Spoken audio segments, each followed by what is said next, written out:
The hour of convening has arrived, and the Senate will now come to order. At this time, I'd ask that all unauthorized persons exit our chamber. It's great to see our doorkeepers with us here today.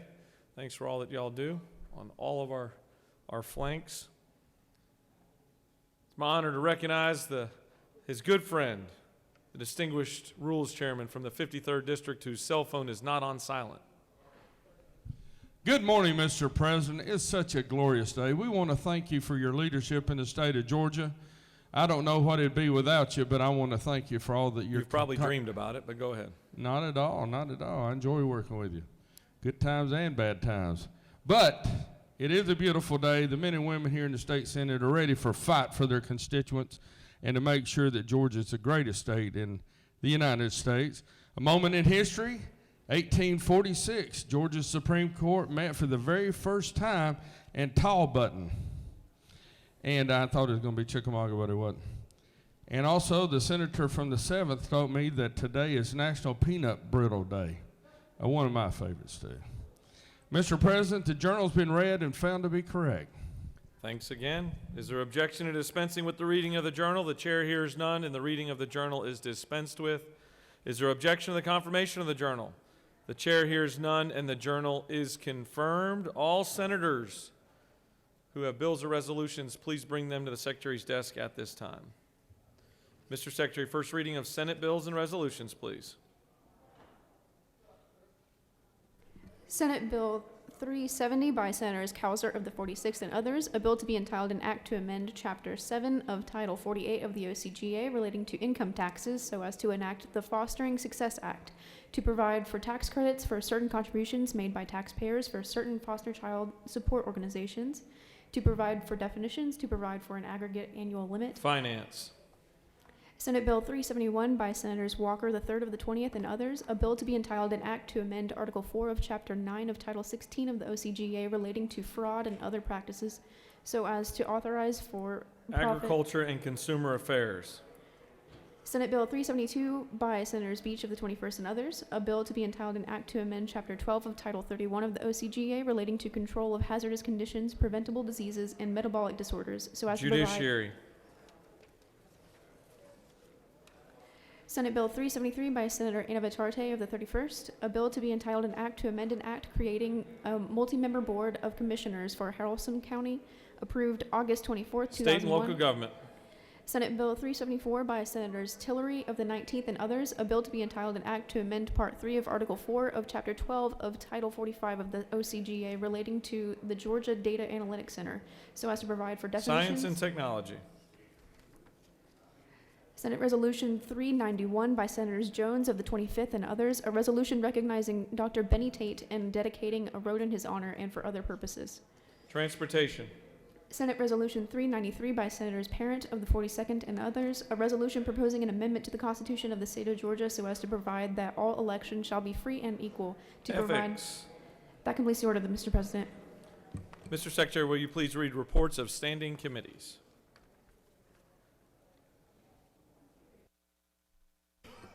Mr. President, the Senate Committee on Insurance and Labor has had under consideration the following legislation and has instructed me to report the same back to the Senate with the following recommendation. Senate Bill 330 do pass. Respectfully submitted, Senator Burke of the 11th District. Chairman. Also, Mr. President, the Senate Committee on State and Local Government Operations has had under consideration the following legislation and has instructed me to report the same back to the Senate with the following recommendation. Senate Bill 347 do pass. House Bill 870 do pass. House Bill 871 do pass. House Bill 874 do pass. Senate Bill 362 do pass. Senate Bill 367 do pass. Senate Bill 368 do pass. Respectfully submitted, Senator Harbison of the 24th District, Chairman. That completes the order, Mr. President. Mr. Secretary, will you please read bills and resolutions for the second time?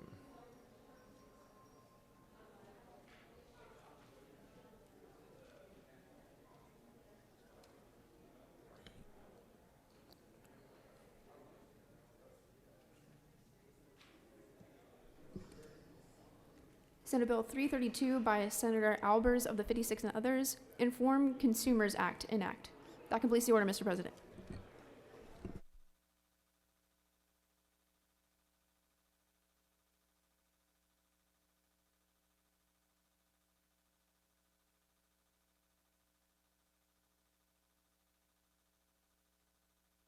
All right, it's now time for our morning roll call. It is now time for our morning roll call. Are there any motions to excuse? The chair recognizes his good friend, the consistent senator from the 33rd. Thank you, Mr. President, and good morning, y'all. I ask for unanimous consent to excuse the following senators for business inside the Capitol. The senator from the 26th, 20th, 37, 32, and 36. Without objection, the senators from the 26th, the 20th, 37th, 32nd, and 36th. We retract the 32nd. She has arrived. So we'll start again. The 26th, the 20th, the 37th, and the 36th, without objection, are excused. The chair recognizes the senator from the 2nd. Thank you, Mr. President. I ask for unanimous consent to excuse the senator from the 15th. Without objection, the senator from the 15th is excused. Are there any additional motions to excuse? The chair sees none. The secretary will call the roll. Senators, signify your presence by voting the A switch. The secretary will unlock the machine.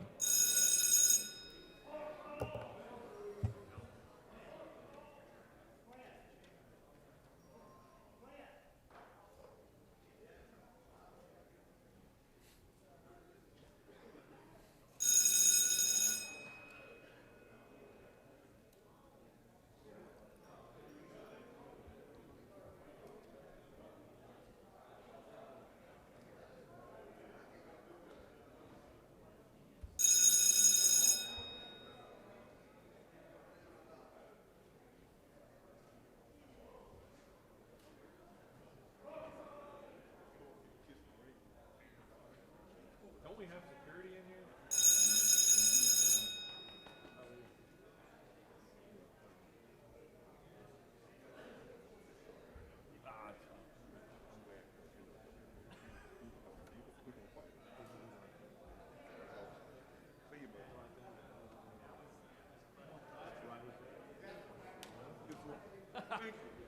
Bye, dude. All right, it's now time for our morning devotional. And I'd like to ask that all senators please take your seats and cease all audible conversations. I ask that our doorkeepers secure the chamber at this time. And I'd like to recognize the senator from the 6th District to introduce our chaplain of the day and to lead us in our Pledge of Allegiance. Good morning. Let's do the pledge to the flag.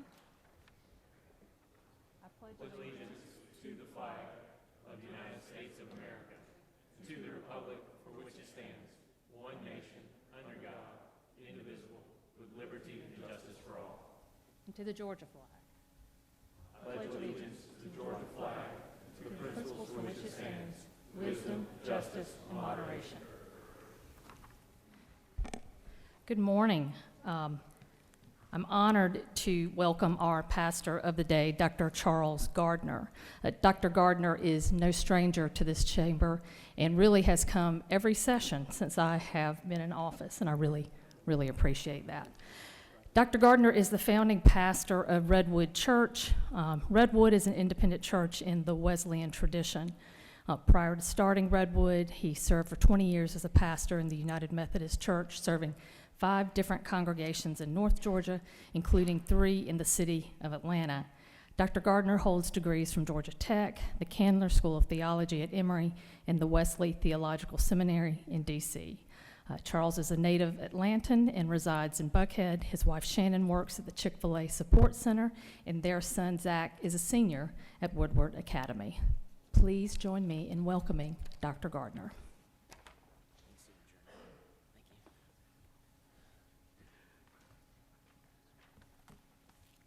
Thank you, Senator Jordan, Lieutenant Governor, Mr. Secretary, Senators. It is always an honor and a privilege to be with you. My son is with me this morning.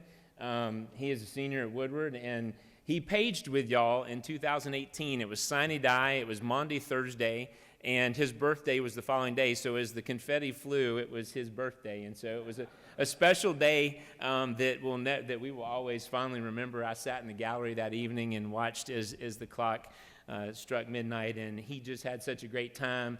And so thank you for your hospitality to him then, and to me always, and to the two of us today. I'm going to brag on him a little bit. Several of you have asked, as a senior, we learned just before Christmas that he had been accepted to Princeton. And so God help us, he's going to study politics at Princeton. So, well, I want to ask you this morning, how many of you have been playing the Phenom game Wordle? Do I have any Wordle players in here? All right, there's a few. Okay, I'm glad there's a few. For those of you who have not been playing Wordle, I want to tell you what Lieutenant Governor, you been playing Wordle? No. So, Senator Durden? So Wordle is an online game, and in the day and age that everything is in an app, it's not an app. It is a browser-based game. There's one game a day. There's one puzzle a day, and you get 6 chances to guess a 5-letter word. Now, one of the big discussions online is the strategy of which word you pick first, because how you start is very important, right? How you begin what you want to do is very important. So there's all these various strategies, and there's the most popular word that is used as a first word. I'm not giving anything away. Is adieu. Because you can get 4 vowels, and so the idea is you're eliminating letters, and what happens is you progress. Little squares will light up, and if the letter you've guessed is in the puzzle and it's a correct letter, it's in the correct position, it'll be green. If the letter is in the puzzle but it is not in the correct position, it'll be yellow, and if the letter is not in the puzzle, it'll be grayed out. And so it's become it's just exploded. It was a gentleman actually wrote the program for his partner because she loved solving puzzles, and it was just something he did on the side. And I started watching this just explode over the couple of weeks. And there were a few lessons that I think I've learned from Wordle. James is laughing. He's like, Lord, I've heard him do stuff like this before. A few lessons I've learned from Wordle. The first one is that sometimes less is more. It's a game. It's the most simple game. It's like going back to when I was a kid, and the very first video game I had was Pong, which you just turned a little dial and tried to have a dot going back and forth, and I played that thing for hours. And so this is a game that's once a day. It's 5-letter words. It's 6 chances, and once you're done for the day. Now, it is a little addictive because you're waiting. You can actually play it as soon as it's midnight. So some people are staying up late at night so they can play Wordle before they go to bed at night. Also, that there are many different ways to get to the same destination. Sometimes we start in the same place and we go all over the place and we end in the same place. Some of us start in vastly different places, but yet can always end up at the same place. And so where we start, and what's interesting is that people can share how many times it took them to solve the Wordle. And it doesn't solve it because it's the same word for everyone each day. But it has their progression, and you see the blocks on the screen and how they got to where they got. Today's word took me the entire 6 chances. I was getting very frustrated, and I got it on 6 chances. I saw someone who got it in 2 tries. Third lesson that I've learned is that sometimes you need a little luck. Sometimes you just need a little luck in life, right? Because this puzzle, if you pick just the right word off the bat and it has enough letters in it, then it becomes easier. And sometimes you get 2 or 3 in and you just don't see it. And yesterday's word was relatively easy, and my wife was trying to solve it. She takes a piece of paper and she tries to write it down because she doesn't want to type it in. So we went to dinner last night at Houston's, and I think our server thought I was crazy. She was crazy because she's over there trying to solve her Wordle while we're having our chicken salad. So less is more. We can all get to the same place even if we start in a different location. And some days we all need a little luck. Now, I love the idea that it's these 5-letter words, and so I thought that maybe I would share a few words with you this morning that I love. before Wordle kind of exploded, my family and I decided that beginning January 1, we were going to read through the entire Bible together this year. So when Zach leaves for school, we're going to have to find a time in the evening where we can hop on Zoom or get a quick call in. And we're reading the Old Testament. We're reading an Old Testament lesson, a New Testament lesson, a psalm, and a proverb every day. And so we just finished Genesis yesterday. We're so glad to be through all the genealogies of Genesis. So we're in Exodus, and we're having fun with that. So we have rooted our year in God's Word. And it's interesting because the Greek for God's Word is logos, L-O-G-O-S, so it's a 5-letter word. I don't know if it'll ever show up in Wordle. But there are some other words that I love as well. Faith, light, grace, mercy, and peace. And in John's gospel, some of my favorite words in the Bible is, in the beginning was the Word, and the Word was God, and the Word was with God. He was in the beginning with God, and all things came into being through him, and without him, not one thing came into being. What comes in being in him was life, and that life was the light of all people. The light shines in the darkness, and the darkness will not overcome it. I want to leave you with 2 4-letter words this morning. Now, I know this august body doesn't know any 4-letter words, and no 4-letter words get used under this gold dome. But I got 2 4-letter words to leave with you this morning: love and hope. We just need a little bit more love, and we need to lean into hope. And that is the good word for this day under this capital. Thank you for all you do. Will you pray with me? Almighty God, we do lean on your word that encourages us to love our neighbor, to put others' needs before our own, to be sacrificial in the way that we serve. And we give you thanks for the way those gathered in this room serve our state in such wonderful ways.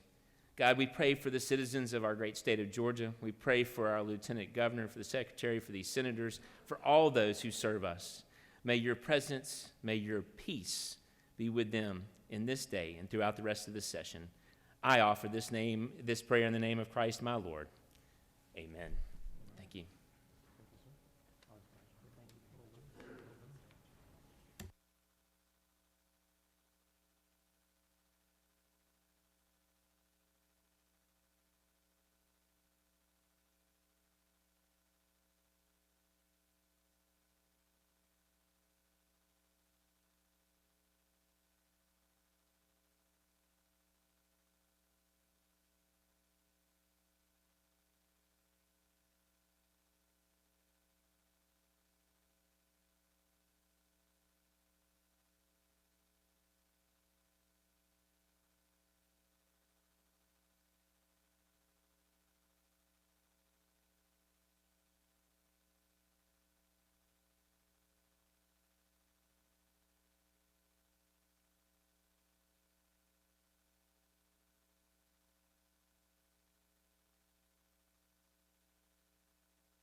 The Senate will come back to order.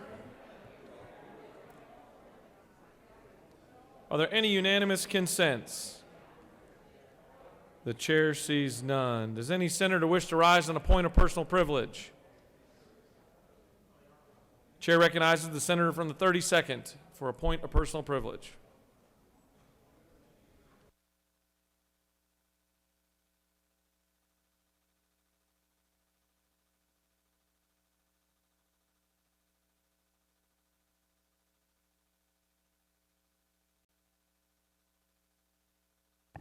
Thank you, Mr. President.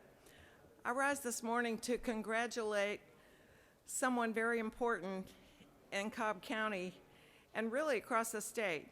His name is Marietta Police Chief Dan Flynn, and he's retiring at the end of this month. Chief Flynn has served as the Marietta Police Chief since 2007, but his career goes way before that. He started in law enforcement in 1973 in Miami, retired after 27 years, and then became the Chief of Police of Savannah Police Department, and later the combined Savannah-Chatham Police Department. I just wanted to highlight a few things that I've gotten to know about Chief Flynn. One is that he's one of the first police chiefs in the state to really recognize that mental health was somewhat of a different animal than other parts of law enforcement. And he has developed programs for co-response, and you'll be hearing more about that later in the session. He also regularly attends and helps to lead the Elder Abuse Task Force in Cobb County and Northwest Georgia, as well as the Recovery Council in Cobb County. And then the last thing I want to say about Chief Flynn is his leadership is probably the main reason that the Marietta Police Department regularly doesn't have a deficit in recruiting like many of our other departments do.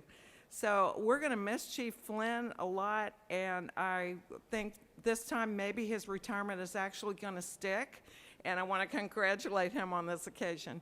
Thank you, Mr. President. I yield the well. Chair recognizes the senator from the 34th for a point of personal privilege.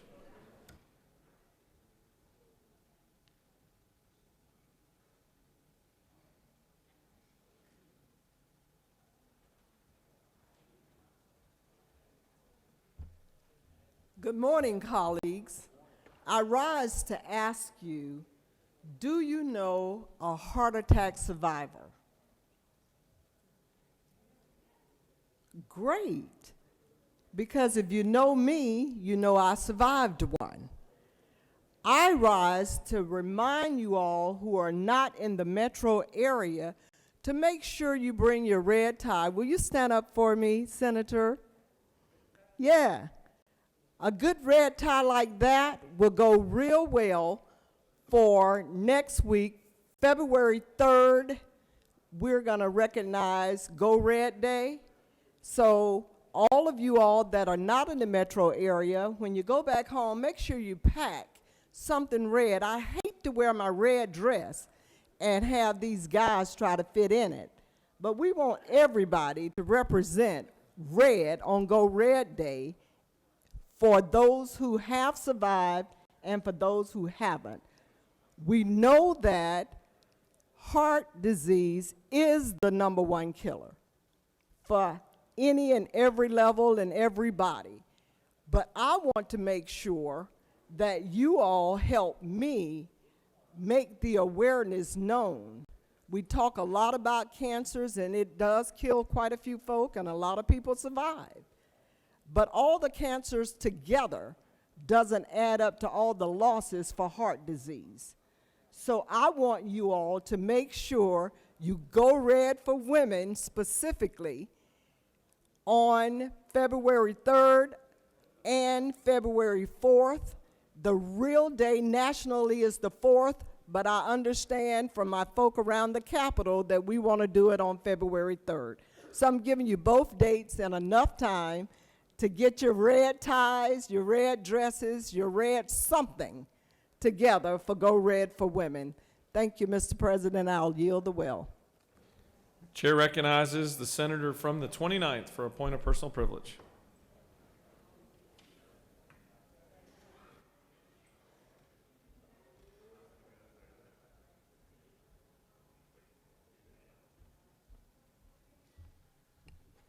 Thank you, Mr. President. I attended a funeral yesterday for William E. Peacock in Eagles Landing. Billy Peacock was a captain with the DeKalb County Police, where he served for 33 years. But he served a much greater area than just DeKalb County, Georgia. He also spent over 50 years as an active member of the Fraternal Order of Police, where he served over 365,000 law enforcement officers throughout the United States of America. And his focus was the safety of officers, benefits of officers, the mental health of officers, and the protection of officers who find themselves being accused of things they didn't do. Billy Peacock was a giant, not only among men and women, but he was a giant throughout the law enforcement community throughout this country. Our national president came in yesterday and spoke at Billy's service, and he spoke about the thousands of emails that came in from around the country and some offshore responding to the loss of Billy Peacock. Very few times in our lives do we meet people that we like from the first time we met them, because they are 100% sold on what they believe in. They have no hypocrisy, and they champion their cause from the first day you meet them till the day they drew their last breath. And that's the man that Billy E. Peacock Jr. was. I would like to ask for a brief moment of silence, please, in the remembrance of a champion of law enforcement. Senators asked us all to rise for a moment of silence. Thank you all. God bless you. Thank you, Mr. President. I yield the well. Chair recognizes the senator from the 21st for a point of personal privilege.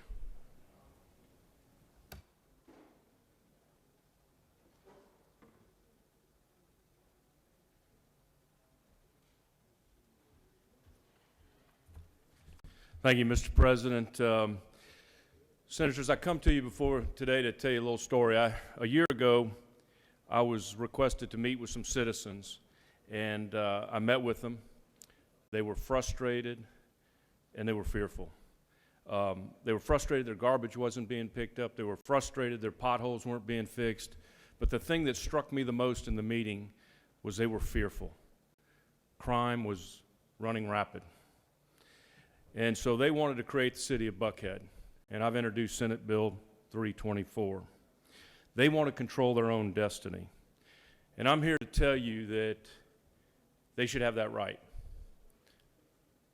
You know, when I was involved in the city of Milton, the city of Sandy Springs, and the city of Johns Creek, and Fulton County said it was going to put them out of business. It's doom and gloom. We will not be able to survive if this happens. The county of Fulton County has grown government. They've grown their budget. It has not been doom and gloom. But back to crime. I want to tell you, it is a sad day in our state and in our capital city when people don't feel safe to go to the gas station, to the grocery store, or even walk in their neighborhoods. We got a problem when that happens. During special session, we had a hearing in Slogo, and we made our case, the city of Buckhead, but the opposition also got to speak. They talked about how it was going to hurt their bond rating, how it was going to hurt their economic development. They had an hour and a half. They never mentioned crime. They never mentioned how they're going to address crime. So I'm asking that we let the citizens decide. And I would ask this Senate body to take the advice of our Lieutenant Governor. Let's put policy over politics, and let's do the right thing. And as the senator from the 53rd so eloquently said yesterday, let's let the people vote. Mr. President, I yield the well.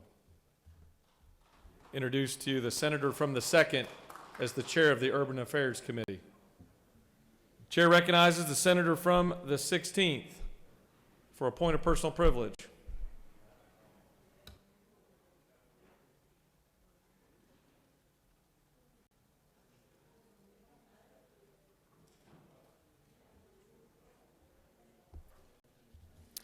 Ladies and gentlemen, I want to recognize the doctor of the day.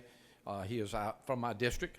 Dr. Chris Walsh is the orthopedic surgeon at the Resurgence Orthopedics, and specializes in hand and elbow. He received his degree from the University of Pittsburgh School of Medicine in Pittsburgh, Pennsylvania, and completed his residency at Case Warren Reserve University in Cleveland, Ohio. He serves as on the board of the Georgia Orthopedic Society, is the past president of the Georgia Society of Ambulatory Surgery Centers, and serves as a Physician's Performance Enhancement Committee at Piedmont Fayette Hospital. Dr. Walsh serves as the U.S. Navy Reserves and was an active duty battalion surgeon on the 2nd Marine Division, where he was deployed to Operation Desert Shield in Saudi Arabia and Kuwait. Just want to thank him because we don't need him until we need him, and I really want to thank them for being here. Thank you very much. Thank you, Mr. President. Chair recognizes the senator from the 28th for a point of personal privilege.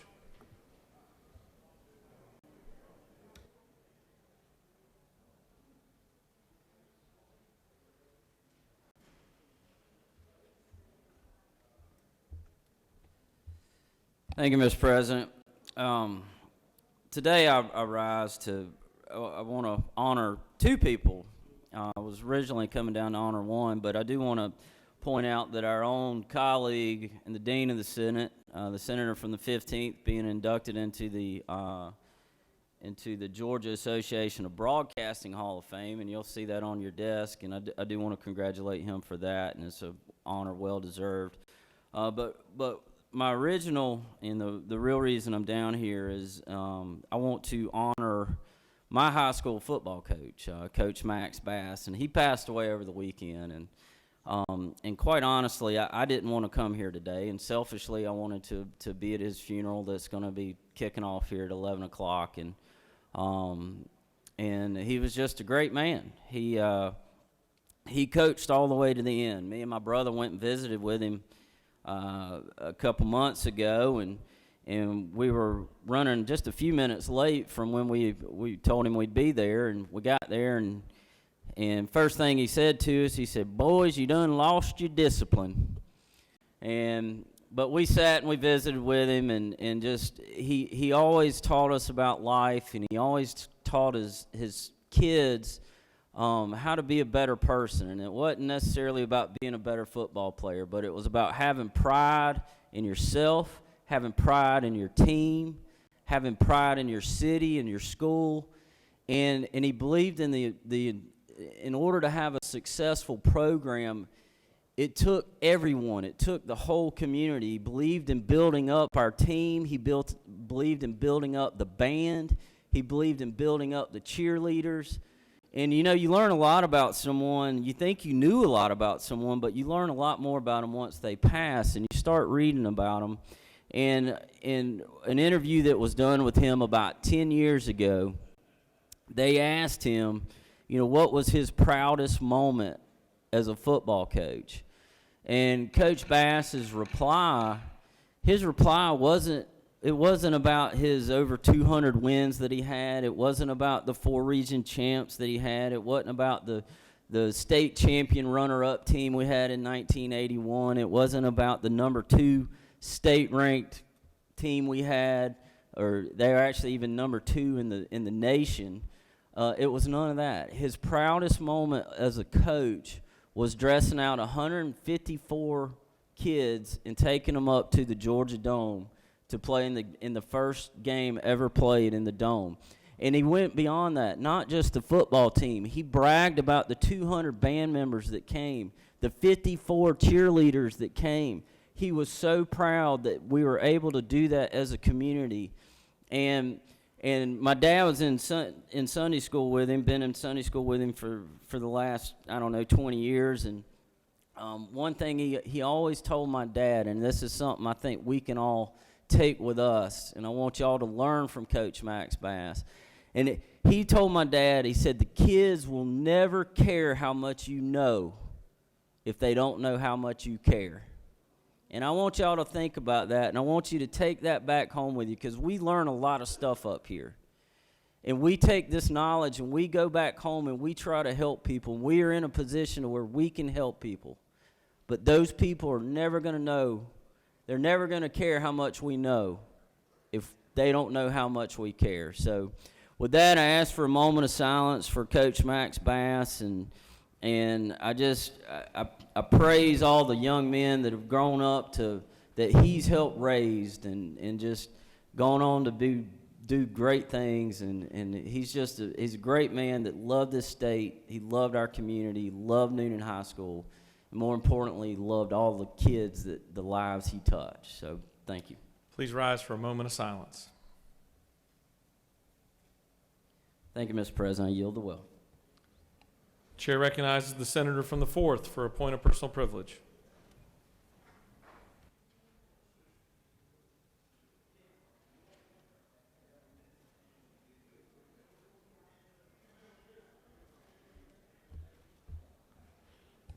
Mr. President, thank you for recognizing me. I've learned over time there are 3 types of people in this world. There are people that make things happen, there's people that watch things happen, and there are people that wonder what happens. And I'm going to tell you, I'm going to tell you about a person that made things happen in our community. His name was Shawn. He passed away suddenly on January 20th. He was a graduate of 1965 graduate of Statesboro High School, and there he received numerous athletic accolades, including a full scholarship to play football at University of Georgia. He was inducted in the National Foundation College Hall of Fame and the University of Georgia Chapter Postgraduate Scholar Award. Many of you will find this interesting. When Bruce played, he told me that his playing weight, he's offensive lineman, his playing weight was like 220, 230. And now they're 330, 340, 350. While at the University of Georgia, he played in Cotton Bowl, Liberty Bowl, and Sugar Bowl. He was a member of the all-academic SEC team and received his bachelor's degree in marketing from University of Georgia. Bruce was known to many as the owner of the iconic restaurant in Statesboro called Snooki's. And his friends knew him for his quick wit, his sage advice, and passion to help move his hometown forward, and deep love for his family. Bruce and legendary coach many of y'all heard of, Eric Russell, were among the founders of a political organization called Snook Pack. The Snooki's Political Action Committee, even though their maximum contribution they ever gave to a candidate was only $5, they had candidates from all over the state drop in and get the endorsement of the Snook Pack. The only requirement, the main requirement in order to be a member of Snook Pack was that you could not be an attorney. They would not let any attorneys be a member of Snook Pack. However, there was an attorney that became a member by the name of Wallace Wright, and they only let him in because he never acted like an attorney, so, which is pretty funny. After closing Snooki's restaurant, Bruce remained active in the community by serving as assistant executive of Willow Pond Senior Care. And many of y'all remember Willow Pond is where Miss Ruth Ann Hill, Jack Hill's wife, was at. He was the current chairman of the advisory board of Synovus and chairman of Statesboro Bullock Development Authority. He was the founder and longtime supporter of the Dean Dave Smith Service to Mankind Awards. Bruce received that award in 1990 and then became Humanitarian of the Year in 2001. Bruce served as president of Fellowship of Christian Athletes, a member of Sigma Chi fraternity, and a Blue Key Honor Society. Very strong man of faith. I went through Day Spring Walk to Emmaus several years ago, and Bruce was my spiritual leader on that walk. Bruce served in numerous capacities in Statesboro First United Methodist Church before becoming instrumental in establishment of Connection Church in Statesboro, where he continued to serve until he went to be with the Lord. In 2020, the downtown and Statesboro Rotary Clubs came together to honor Bruce as Citizen of the Year. Former University head coach Vince Dooley came down and presented Bruce with that award. Bruce is survived by his lovely wife Carol, 2 daughters and son-in-law Nancy and Chad Wiggins, Susan and Brandon Williams, and son and daughter-in-law Jeff and Megan Shawn, and 9 grandchildren. Bruce, thank you for the life, and thank you for the changes and the leadership that you provided Statesboro and Bullock County for many years. Mr. President, I yield the will. Chair recognizes the pro tem for a point of personal privilege.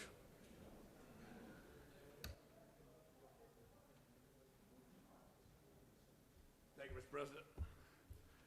What if lawyers couldn't be in that organization, could car salesmen be in there? Ladies and gentlemen, This is School Choice Week, January 23rd through 29th. And the governor signed a proclamation to that effect, and it's important that we recognize this. We have a resolution today on the floor, and it's before you today is Senate Resolution 394. And I thought it was important to take a moment to talk about school choice because school choice matters. Education is important. Education is the key to the future. Education is the great separator. It really empowers all people, young and old. There are 159 counties in this state and 181 school districts and 2,200 schools and nearly 115,000 teachers with approaching 2 million students, 1.6 million. But sadly, all these school districts are not equal. Not all the students are learning. And not every parent is getting their money's worth. We spend about $10,000 per student educating the students in Georgia. And that, my friends, is a lot of money. Some schools are incompetent. Some schools are not effective. And not every school is a place of learning. I'm very fortunate to represent the 49th District, and we have incredibly strong schools in our district. Our schools should be institutions of knowledge and learning. Teachers, dedicated public servants, and the curriculum rigorous. And those parents who do not have the opportunity to send their children to such a school should be afforded an opportunity to send their children elsewhere. We've passed meaningful school choice legislation in this body, and we will continue to pass meaningful legislation. And I love that progress. As I travel around the state, and as you travel around the state, one thing we know for sure is we're at a crossroads. You know, revolutions are being fought in the classroom, not in the streets anymore, but in the classroom. And it's time that parents were given the tools that they need to keep their children out of the fray. I'm interested in us educating the next generation of leaders, entrepreneurs, inventors, those individuals who will continue to be the next great generation of Georgians. I ask y'all to join with me in celebrating School Choice Week. Thank you very much, Mr. President. I yield the well. Chair recognizes the senator from the 37th for a point of personal privilege.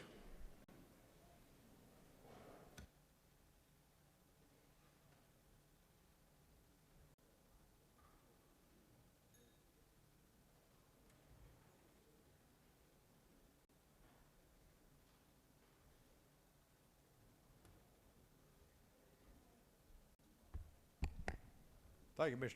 President. I think I've set a record for me. It's the first time I've been to the well 2 days in a row in 12 years. I wish I wasn't here today, but I want to share that our former commission chairman, Mike Boyce, who served as our chairman in Cobb County from 2017 through 2020, passed away yesterday. He had a stroke about 10 days ago in Indiana, and he never recovered from it. Our hearts are heavy. I'd ask for your prayers and thoughts for his family. He served well. He worked awfully hard for 4 years, and I appreciate it. He was a friend of mine, a friend of a lot of people, and we've lost someone who gave an awful lot of time and service to Cobb County. Mike Boyce, and his wife's name is Judy, if y'all would remember him. Thank you. Chair recognizes the senator from the 36th for a point of personal privilege.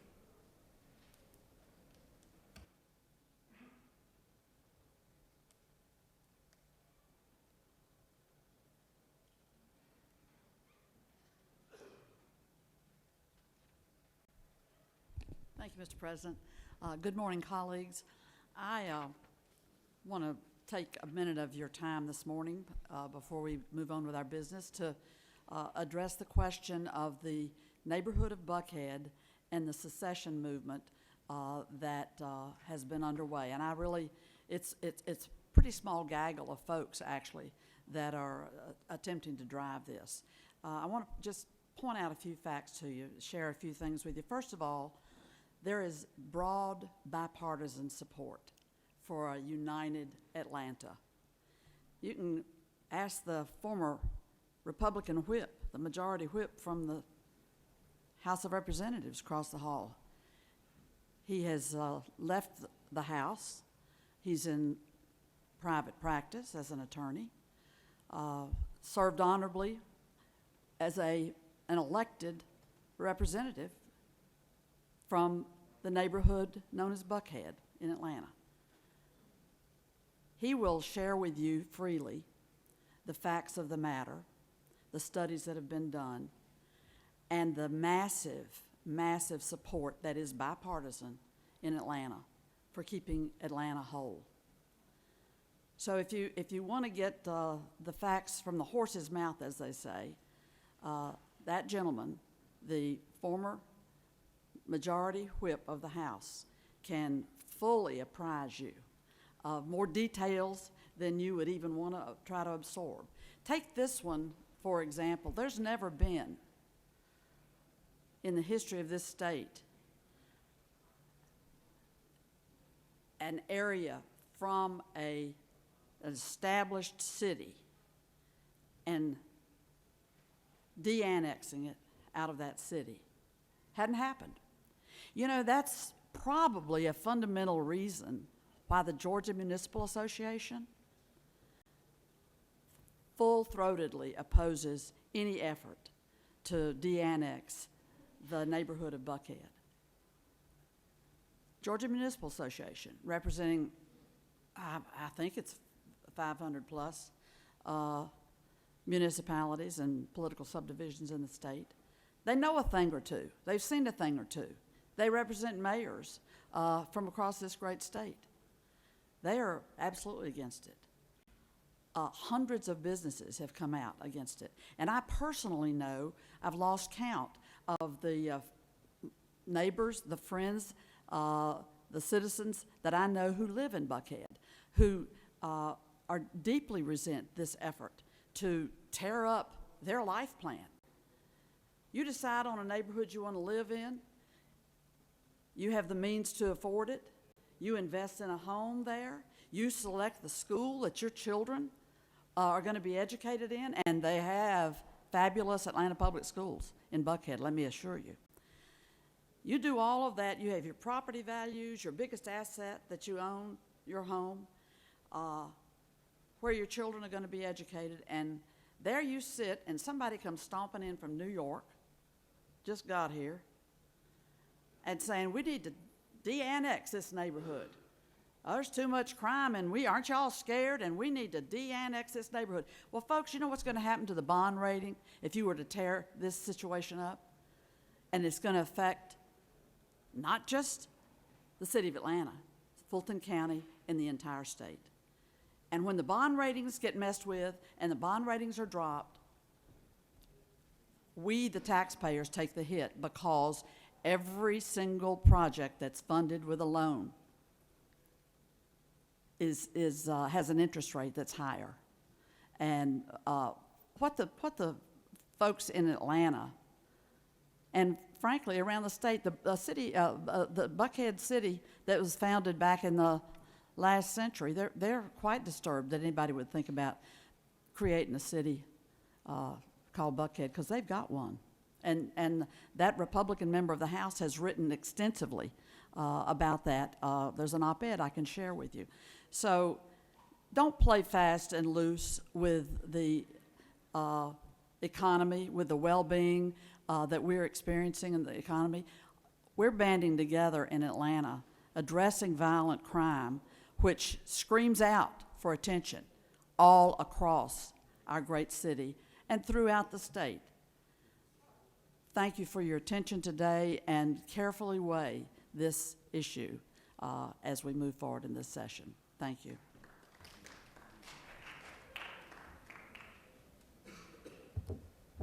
You have a consent calendar of privileged resolutions before you. Does any senator wish to remove a resolution from the consent calendar?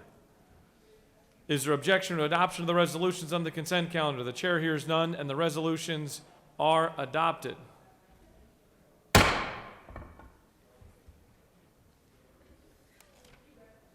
Are there any motions to withdraw and commit?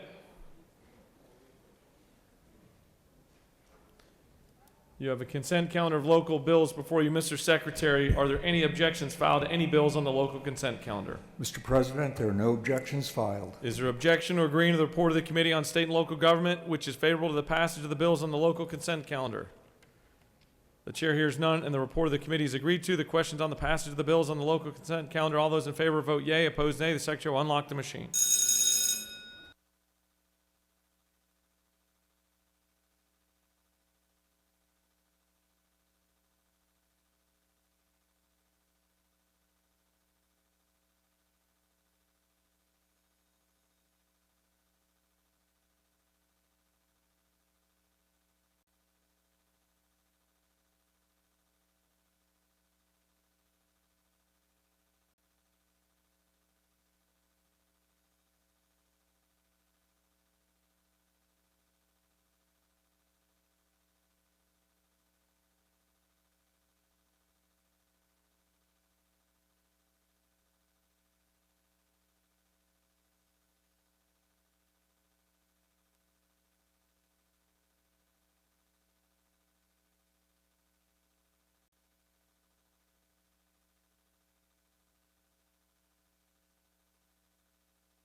On the passage of the bills on the local consent calendar, the yeas are 52, the nays are 0, and the bills having received the requisite constitutional majority are therefore passed.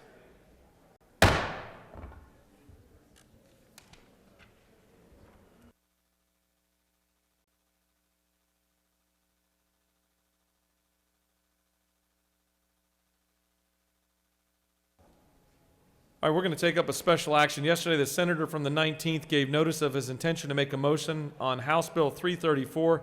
At this time, I'd like to recognize the senator from the 19th for that purpose. Thank you, Mr. President. I ask for unanimous consent that House Bill 334 be taken from the table. Mr. Secretary, will you please read the caption? House Bill 334, a bill by Representative Skolett of the 19th and others, a bill to be entitled an act to amend Article 2 of Chapter 6 of Title 15 and Article 1 of Chapter 17 of Title 45 of the OCGA relating to clerks of superior courts and general provisions regarding notaries public, to amend Part 1 of Article 1 of Chapter 2 of Title 44 and Article 4 of Chapter 18 of Title 50 of the OCGA relating to the recording of deeds and other real property transactions and for other purposes. That completes the order, Mr. President. The senator from the 19th has moved to take House Bill 334 from the table. Is there objection? The chair hears none, and House Bill 334 has been taken from the table. Stick with me here. House Bill 334 is now before the Senate in the same posture that it was when it was tabled last year. The posture is on the motion from the senator from the 56th to agree to the House amendment to the Senate substitute to House Bill 334. The Secretary will now read the House amendment.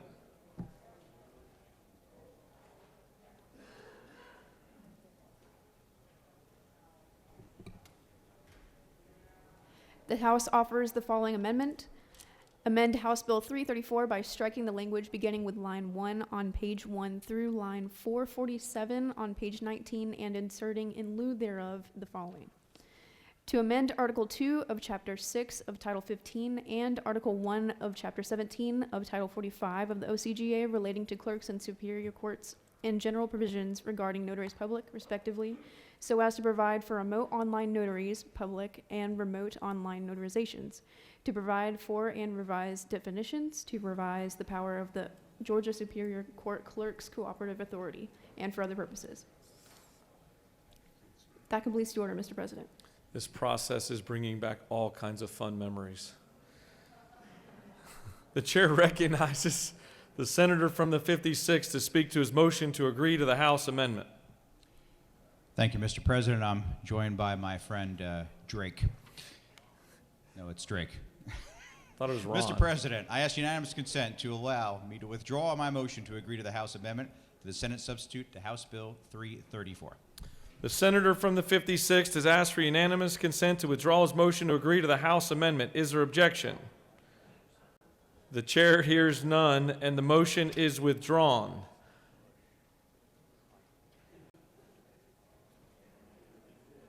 The chair would now like to recognize the senator from the 19th with, is it Ron? Yes, sir. Thank you, Mr. President. I move that the Senate disagree. Closed caption is next to you. Thank you, Mr. President. And I appreciate my friend from the 17th. Mr. President, I move that the Senate disagree with the House amendment to the Senate substitute to House Bill 334. Senator from the 19th has moved that the Senate disagree to the House amendment to the Senate substitute to House Bill 334. Is there objection? The chair hears none, and the Senate has disagreed to the House amendment to Senate substitute to House Bill 334. Thank you for working with me on that. All right, the chair would now like to, in a simpler motion, recognize the majority leader. Thank you, Mr. President. I move that the Senate stand adjourned until 1 p.m. on Thursday, 27 January 2022. Mr. Secretary, can you please read your announcements? Health and Human Services Committee will meet in 4:50 at 1 p.m. Natural Resources and Environment Committee is canceled for today. Education and Youth Committee will meet in 307 of the CLOB at 2 p.m. The Retirement Committee will meet in 310 of CLOB at 2 p.m. And the Finance Committee will meet at 4:50 at 3 p.m. today. The Transportation Committee is canceled. That completes the order, Mr. President. Does any senator wish to make an announcement? The chair sees none. I'm going to make two announcements here for our good here. There will be the biennial panoramic photo of the Senate next Wednesday, February 2nd. So pick out your best outfit to be memorialized in the panoramic. And also tomorrow, just to make sure you hear the final adjournment, is we're going to be in session at 1 o'clock tomorrow. So I just want to make sure I bring that to everyone's attention. So the majority leader has moved that the Senate... Oh, we have an announcement. I don't see your button pushed. I recognize the senator from the 36th. Mr. President, I appreciate your kindness. I just wanted to announce, we just heard that we're going to convene at 1 o'clock on Thursday, on tomorrow. The Working Families Legislative Caucus will have lunch in room 307 over at the LOB, and an hour-long Zoom opportunity before we convene. So you are welcome to join us to pick up a lunch in 307 LOB and Zoom with the caucus for its hourly meeting with presentations on matters of interest and concern to working families in Georgia. Thank you very much. The majority leader has moved that the Senate stand adjourned until Thursday, January 27th, 2022 at 1 p.m. All those in favor of the motion signify by saying aye. Opposed, no. Ayes have it. Senate stands adjourned.